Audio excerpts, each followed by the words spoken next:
PT ASDP ini ya, ini sebenarnya sudah lama ya, jadi bukan setelah kasus PT Pertamina Patraniaga ya, tapi sudah sejak Agustus 2024 yang lalu ya, sudah dilakukan penetapan tersangka ya terhadap 4 orang ya, 3 orang itu berasal dari PT SDP sendiri dan 1 orang itu berasal dari pihak swasta, yaitu PT Jembatan Nusantara ya, PTJN, yang merupakan perusahaan yang diakuisisi oleh PT SDP ya.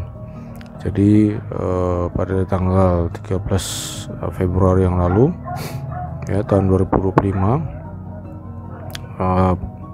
pihak KPK yaitu sudah melakukan penahanan ya, sebagai upaya paksa terhadap 3 orang, yaitu pertama dari mantan direktur utama dari PT SDP, yaitu Ira Puspadewi ya, inisial IP.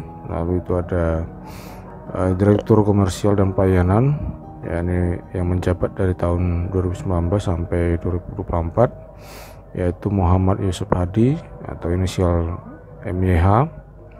Lalu yang ketiga itu ada direktur perencanaan dan pengembangan yang menjabat dari tahun 2020 sampai 2024, yaitu Hari Muhammad Adi Caksono, yaitu berinisial HMAC ya.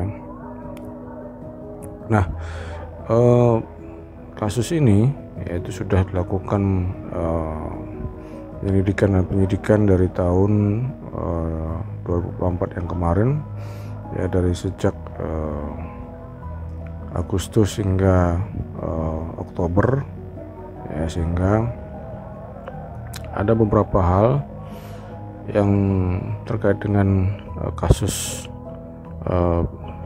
dugaan tindak pidana korupsi yang ada di PT SDP ini, yaitu terkait dengan proses akuisisi ya, dari PT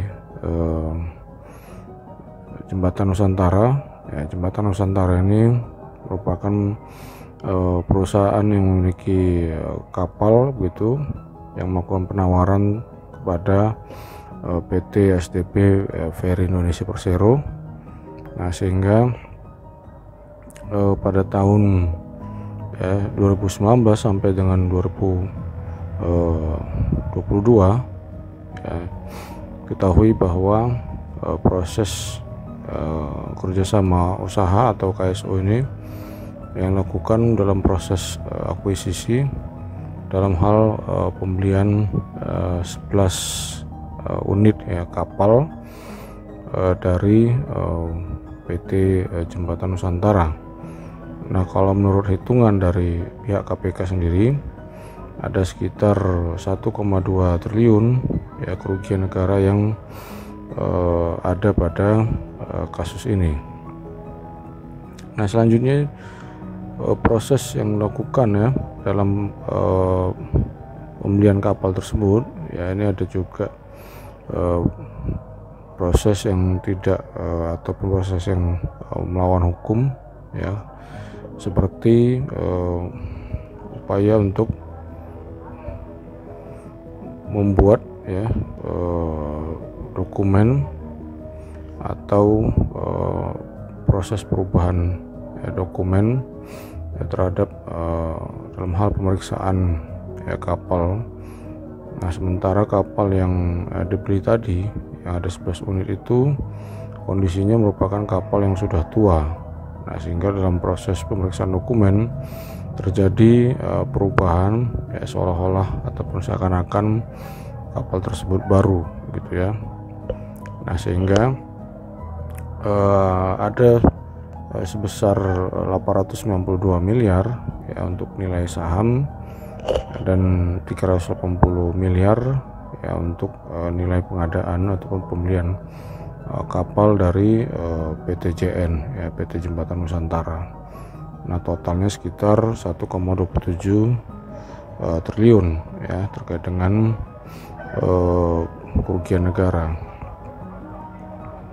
Nah, selain itu ya, KPK juga sudah melakukan penyitaan ya, terhadap 23 bidang tanah dan bangunan yang tersebar di 3 wilayah, yaitu di Jakarta itu ada 7 bidang, di Bogor itu ada 2 bidang ya, dan di daerah Jawa Timur itu ada 14 bidang ya, yang dilakukan dari bulan Oktober sampai dengan Desember tahun 2024 yang lalu, dan diestimasi itu sekitar 1,2 triliun. Nah, terkait dengan akuisisi ya, yang dilakukan oleh PT SDP terhadap PT Jembatan Nusantara atau PT JN. Nah, perlu kita ketahui ya, apa yang dimaksud dengan akuisisi dan bagaimana proses ya, dalam melakukan tindakan akuisisi ya, sesuai dengan ketentuan peraturan perundang-undangan.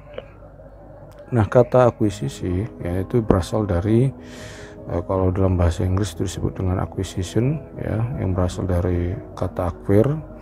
Nah, acquire ini artinya mendapatkan sesuatu atau keuntungan ya atas usaha sendiri, yaitu get or gain by one.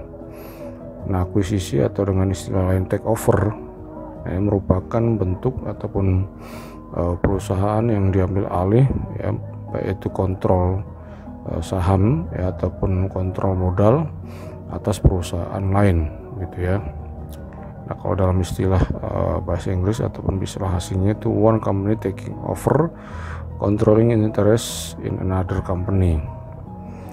Nah, akuisisi juga dapat diartikan ya, sebagai tindakan pengambil alihan ya, yang merupakan suatu perbuatan hukum yang dilakukan oleh baik itu badan hukum atau orang perseorangan ya, dalam hal pengambil alihan saham ya, perseroan yang mengakibatkan beralihnya pengendalian atas perusahaan ataupun perseroan tersebut.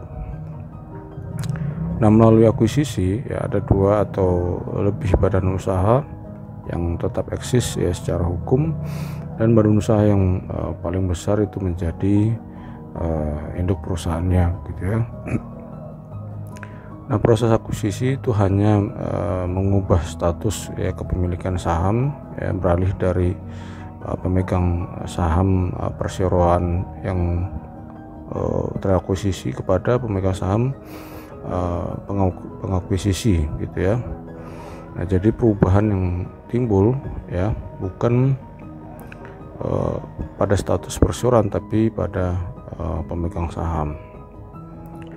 Nah, sebelum melakukan tindakan akuisisi ya, pihak pengakuisisi itu perlu melakukan penelitian dari aspek hukum, yaitu biasa disebut dengan LDD atau legal due diligence ya. Ini diperlukan sebagai upaya untuk mendapatkan data-data yang secara objektif itu berkaitan dengan suatu rencana transaksi.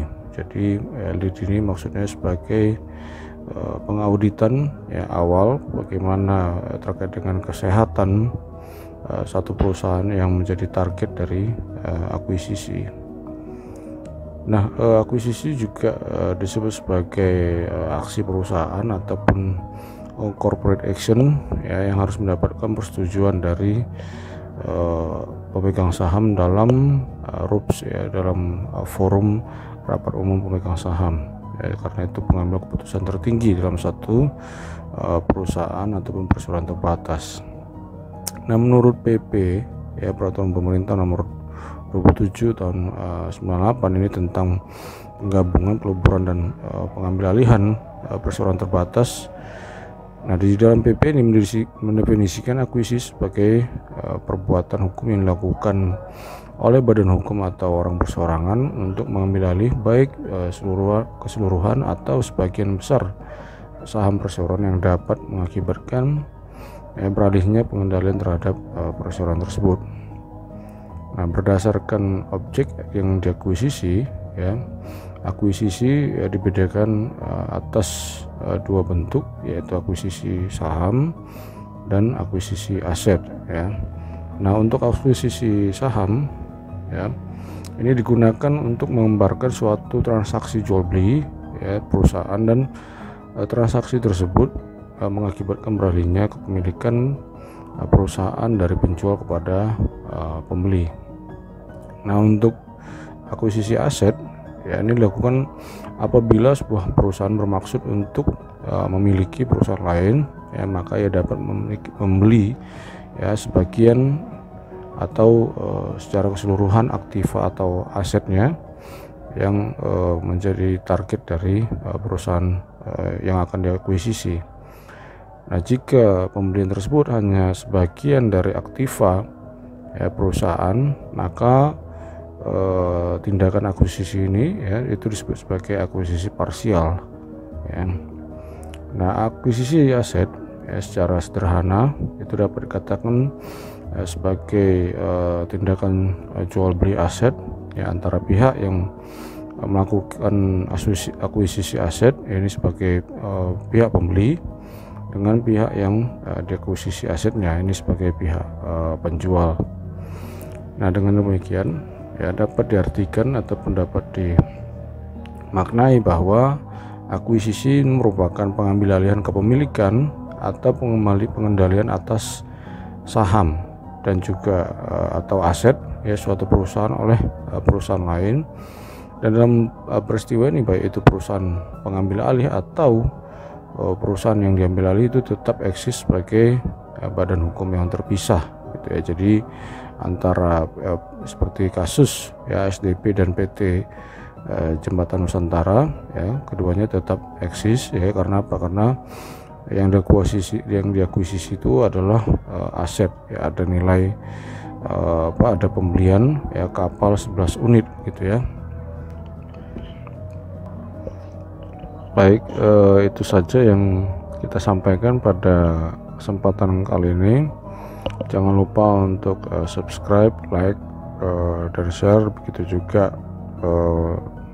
komen ya jika ada pertanyaan atau hal-hal yang ingin disampaikan terkait dengan kasus PT SDP ya mengakuisisi PT Jembatan Nusantara Eneng. Terima kasih, selamat malam.